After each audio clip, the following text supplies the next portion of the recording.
सध्या पावसाळ्याचे दिवस चालू आहेत आणि आपल्याला काहीतरी चटपटीत असं खावं वाटतं आणि वडापाव म्हटल्यानंतर तर सर्वांचाच फेवरेट. नमस्कार, मी प्रियाज रेसिपी मराठीमध्ये तुमचे मनापासून स्वागत. आज आपण अगदी गाड्यावर भेटतो ना तसा घरच्या घरी वडापाव कसा बनवायचा हे पाहणार आहोत. वडापाव परफेक्ट बनण्यासाठी काही टिप्स मी या व्हिडिओमध्ये सांगितल्या आहेत, त्यामुळे व्हिडिओ स्किप न करता पूर्ण बघा. वडापावसोबत जे आपण लाल चटणी खातो ना ती पण कशी बनवायची हे मी आज सांगणार आहे. तुम्हाला जर माझ्या रेसिपी आवडत असतील तर माझ्या चॅनलला सबस्क्राईब करायला विसरू नका. चला तर मग स्टार्ट करूया आज आपल्या छानशा रेसिपीला. वडापाव बनवण्यासाठी येथे सर्वप्रथम बाउलमध्ये 2 कप बेसन पीठ घेतले आहे. आता यामध्ये 2 चमचे तांदळाचे पीठ घालून घेऊ. तांदळाच्या पिठामुळे काय होते ना, वड्याचे जे कव्हर असते ना ते क्रिस्पी बनते. चवीनुसार मीठ. आता हे सर्व व्यवस्थित असे एकजीव करून घेऊ.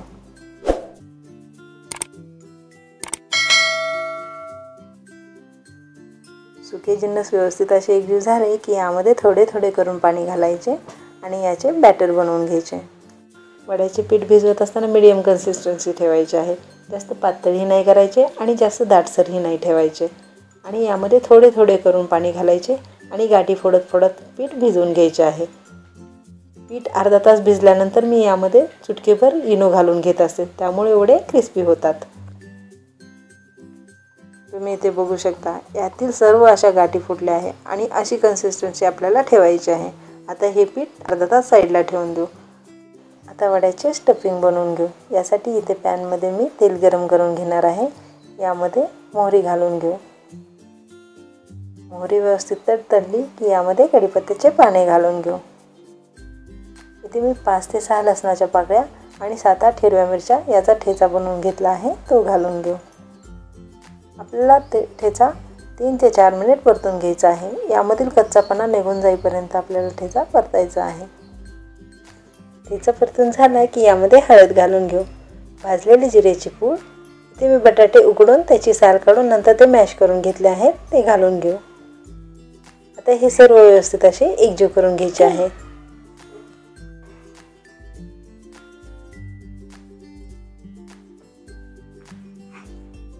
हे सर्व व्यवस्थित असे एकजीव झाले की यामध्ये चवीनुसार मीठ घालून घेऊ.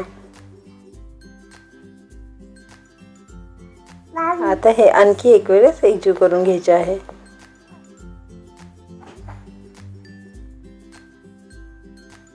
अशा पद्धतीने बटाट्याची भाजी बनवून झालेली आहे. आता यामध्ये चिरलेली कोथिंबीर घालून घेऊ. ही कोथिंबीर पण व्यवस्थित अशी एकजीव करून घ्यायची आणि ही भाजी पूर्णपणे थंड होण्यासाठी साईडला ठेवून द्यायची आहे. इथे वड्याचे स्टफिंग पूर्णपणे थंड झालेले आहे. आता याचे गोळे बनवून घेऊ. मी मीडियम साईजचे गोळे बनवून घेत आहे. तुम्हाला वड्याचा आकार कितपत हवा आहे त्या पद्धतीने तुम्ही लहान मोठे गोळे बनवू शकता. तुम्हाला जर माझ्या अशाच नवनवीन रेसिपी पाहायच्या असतील तर माझ्या चॅनलला सबस्क्राईब करा आणि सबस्क्राईब बटनच्या शेजारी जे बेल आयकॉन असतं ना त्याच्यावरती पण क्लिक करायला विसरू नका. अशा पद्धतीने इथे माझे सर्व गोळे बनवून झालेले आहेत. आता वडे तळून घेऊ. मध्ये तेल गरम करून घेतले आहे. आता एक गोळा घ्यायचा आणि बेसन पिठामध्ये पूर्णपणे कोट करून घ्यायचा. मी व्हिडिओमध्ये दाखवते ना अगदी या पद्धतीने.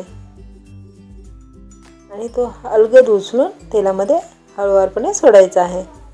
पीठ भिजल्यानंतर यामध्ये मी चिमूटभर इनो घातला होता, ते दाखवायचे राहून गेले. बेसन पीठ भिजवत असताना मीडियम कन्सिस्टन्सी ठेवायची आहे. जर पीठ जर जास्त पातळ झाले ना तर वडा व्यवस्थित कोट नाही होणार आणि तो तेलात सुटला जाईल. यामुळे ही ट्रिक्स तुम्ही इथे लक्षात ठेवा.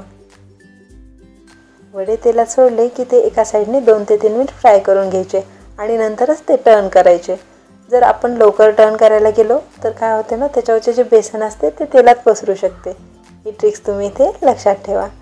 आणि वडे तळत असताना ते लो टू मीडियम हीटवर तळायचे. जर हाय हीटवर तळायला गेलो तर बाहेरून वडे लाल दिसतील पण आतून ते कच्चेच राहतील. वडे तळत असताना अधूनमधून पलटायचे, त्यामुळे काय होते ना वडा एकसारखा तळला जातो. तुम्ही इथे बघू शकता वड्याला कलर तर किती सुरेख आला आहे.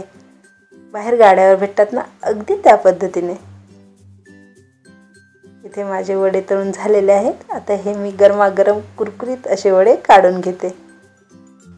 आता वड्यासोबत खाल्ली जाणारी लाल चटणी कशी बनवायची हे पाहू. यासाठी जे बेसन पीठ आहे ना त्याच्यामध्ये थोडेसे पाणी मिक्स करायचे आणि अशा पद्धतीने तेलामध्ये सोडून घ्यायचे। चुरा तळत असताना गॅस हाय हीटवर ठेवायचा, त्यामुळे चुरा अगदी कुरकुरीत असा होतो। इथे साधारण 2 ते 3 मिनिट मी हा चुरा तळून घेतला आहे। तुम्ही इथे बघू शकता चुऱ्याला किती छान असा खरपूस कलर आला आहे। आता हा पूर्णपणे थंड करून घ्यायचा। चुरा थंड झाला की काय करायचं, एक मिक्सरचे भांडे घ्यायचे आणि त्यामध्ये तो चुरा घालून घ्यायचा आणि 4 ते 5 लसणाच्या पाकळ्या, चवीनुसार मीठ आणि थोडेसे लाल तिखट। आता हे मिक्सरमधून आपल्याला फिरवून घ्यायचे आहे। मिक्सरमधून फिरवत असताना अगदी बारीक पूड नाही करायची, पल्स मोडवर कमी जास्त करत आपल्याला ही चटणी फिरवून घ्यायची आहे। आणि तुम्ही इथे बघू शकता चटणी बनवून तयार आहे आणि कलर तर किती सुरेख आला आहे आणि ही चटणी खायला पण खूप टेस्टी लागते। अशा पद्धतीने बाहेर गाड्यावर जसा वडापाव भेटतो ना, अगदी त्याच पद्धतीने आपला वडापाव बनवून तयार आहे। बाहेर पाऊस पडतोय आणि घरात गरमागरम कुरकुरीत वडापाव, वाव क्या बात आहे।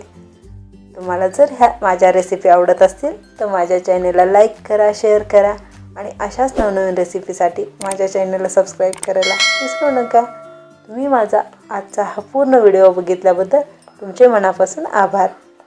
चला तर मग भेटूया अशा छानशा नेक्स्ट रेसिपीमध्ये। तोपर्यंत धन्यवाद।